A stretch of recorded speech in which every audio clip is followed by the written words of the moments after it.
عبداللہ بن جدعان نے فوراً قریش کو 100 درہم دیے تاکہ بتوں کی جو توہین ہوئی ہے اس کے بدلے ان کے نام پر کچھ جانور ذبح کر دی جائیں۔ پھر وہ حضرت بلال رضی اللہ عنہ کی طرف بڑھا، اس نے انہیں رسی سے باندھ دیا، تمام دن بھوکا اور پیاسا رکھا۔ پھر تو یہ اس کا روز کا معمول بن گیا، جب دوپہر کے وقت سورج آگ برسانے لگتا تو انہیں گھر سے نکال کر تپتی ہوئی ریت پر چت لٹا دیتا۔ اس وقت ریت اس قدر گرم ہوتی کہ اگر اس پر گوشت کا ٹکڑا رکھ دیا جاتا تو وہ بھی بھن جاتا۔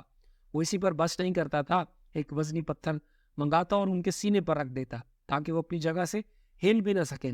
پھر وہ بدبخت ان سے کہتا، اب یا تو محمد صلی اللہ علیہ وسلم کی رسالت اور پیغمبری سے انکار کر اور لات و عزا کی عبادت کر، ورنہ میں تجھے یہاں اسی طرح لٹائے رکھوں گا یہاں تک کہ تیرا دم نکل جائے گا۔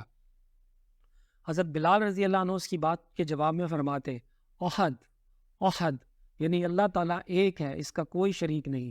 جب حضرت بلال رضی اللہ عنہ کسی طرح اسلام سے نہ ہٹے تو تنگ آ کر عبداللہ بن جدعان نے انہیں امیہ بن خلف کے حوالے کر دیا۔ اب یہ شخص ان پر اس سے بھی زیادہ ظلم و ستم ڈھانے لگا۔ ایک روز انہیں اس قسم کی خوفناک سزائیں دی جا رہی تھی کہ حضور نبی کریم صلی اللہ علیہ وسلم اس طرف سے گزرے۔ حضرت بلال رضی اللہ عنہ شدت تکلیف کی حالت میں احد احد پکار رہے تھے۔ آپ صلی اللہ علیہ وسلم نے انہیں اس حالت میں دیکھ کر فرمایا، بلال تمہیں یہ احد احد ہی نجات دلائے گا۔ پھر ایک روز حضرت ابو بکر رضی اللہ عنہ اس طرف سے گزرے۔ امیہ بن خلف نے انہیں گرم ریت پر لٹا رکھا تھا، سینے پر ایک بھاری پتھر رکھا ہوا تھا۔ انہوں نے یہ دردناک منظر دیکھ کر امیہ بن خلف سے کہا، کیا مسکین کے بارے میں تمہیں اللہ کا خوف نہیں آتا؟ آخر کب تک تم اسے عذاب دیے جاؤ گے؟ امیہ بن خلف نے جل کر کہا، تم ہی نے اسے خراب کیا ہے، اسی لیے تم ہی سے کی نجات کیوں نہیں دلا دیتے؟ اس کی بات سن کر حضرت ابو بکر رضی اللہ عنہ نے بولے، میرے پاس بھی ایک حبشی غلام ہے، وہ اس سے زیادہ طاقتور ہے اور تمہارے ہی دین پر ہے، میں ان کے بدلے میں تمہیں وہ دے سکتا ہوں۔ یہ سن کر امیہ بولا، مجھے یہ سودا منظور ہے۔ یہ سنتے ہی ابو بکر صدیق رضی اللہ عنہ نے اپنا حبشی غلام اس کے حوالے کر دیا۔ اس کے بدلے میں حضرت بلال رضی اللہ عنہ کو لے لیا اور آزاد کر دیا۔ سبحان اللہ، کیا خوب سودا ہوا۔ یہاں یہ بات جان لینی چاہیے کہ حضرت ابو بکر رضی اللہ عنہ کا حبشی غلام دنیا کے لحاظ سے بہت قیمتی تھا۔ یہ بھی کہا جاتا ہے کہ امیہ بن خلف نے غلام کے ساتھ 10 اوقیہ سونا بھی طلب کیا تھا اور حضرت ابو بکر صدیق رضی اللہ عنہ نے اس کا یہ مطالبہ بھی مان لیا تھا۔ چنانچہ آپ نے اسے یمنی چادر اور کچھ سونا دیا تھا۔ ساتھ ہی آپ نے امیہ بن خلف سے فرمایا تھا، اگر تم مجھ سے 100 اوقیہ سونا بھی طلب کرتے تو بھی میں تمہیں دے دیتا۔ حضرت بلال رضی اللہ عنہ کے علاوہ حضرت ابو بکر صدیق رضی اللہ عنہ نے اور بھی بہت سے غلام مسلمانوں کو خرید کر آزاد فرمایا تھا۔ یہ وہ مسلمان غلام تھے جنہیں اللہ کا نام لینے کی وجہ سے ظلم کا نشانہ بنایا جا رہا تھا۔ ان میں ایک حضرت بلال رضی اللہ عنہ کی والدہ حمامہ رضی اللہ عنہ بھی تھی۔ یہ عامر بن فہیرہ رضی اللہ عنہ تھے۔ انہیں اللہ کا نام لینے پر بڑے بڑے سخت عذاب دیے جاتے تھے۔ یہ قبیلہ بنی تیم کے ایک شخص کے غلام تھے۔ وہ حضرت ابو بکر صدیق رضی اللہ عنہ کا رشتہ دار تھا۔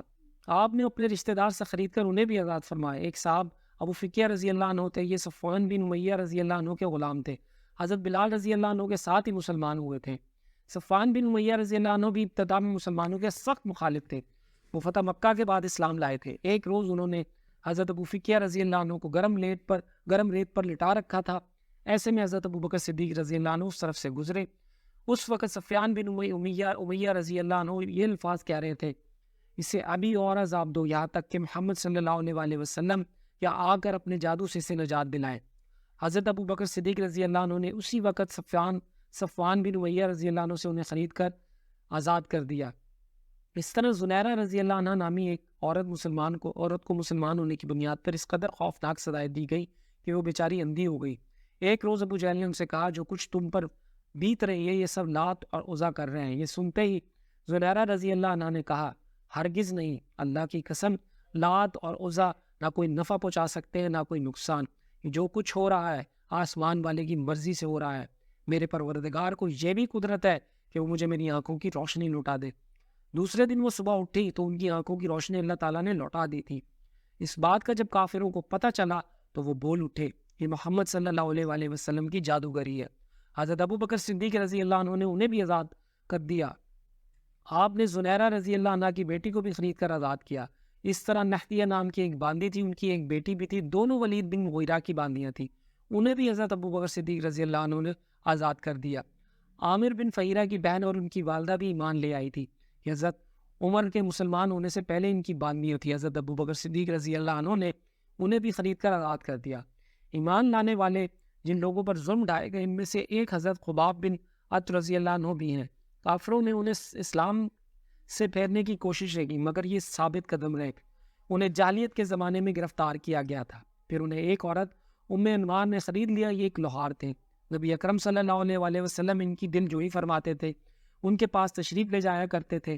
جب یہ مسلمان ہو گئے اور ام انمار کو یہ بات معلوم ہوئی تو اس نے بہت خوفناک سزائیں دی۔ وہ لوہے کا کڑا لے کر آگ میں گرم کرتی، خوب صف کرتی اور پھر اس کو حضرت خباب رضی اللہ عنہ کے سر پر رکھ دیتی۔ حضرت خباب رضی اللہ عنہ نے آپ صلی اللہ علیہ وسلم سے اپنی مصیبت کا ذکر کیا تو آپ صلی اللہ علیہ وسلم نے ان کے لیے دعا فرمائی۔ نبی اکرم صلی اللہ علیہ وسلم کی دعا کے فوراً بعد اس عورت کے سر میں شدید درد ہو گیا، اس سے وہ کتوں کی طرح بھونکتی تھی۔ آخر کسی نے اسے علاج بتایا کہ وہ لوہا تپا کر سر پر رکھوائے۔ اس نے یہ کام حضرت خباب رضی اللہ عنہ کے ذمے لگایا۔ اب آپ وہ حلقہ خوب گرم کرتے، اس پر سخت اس کے سر پر رکھتے۔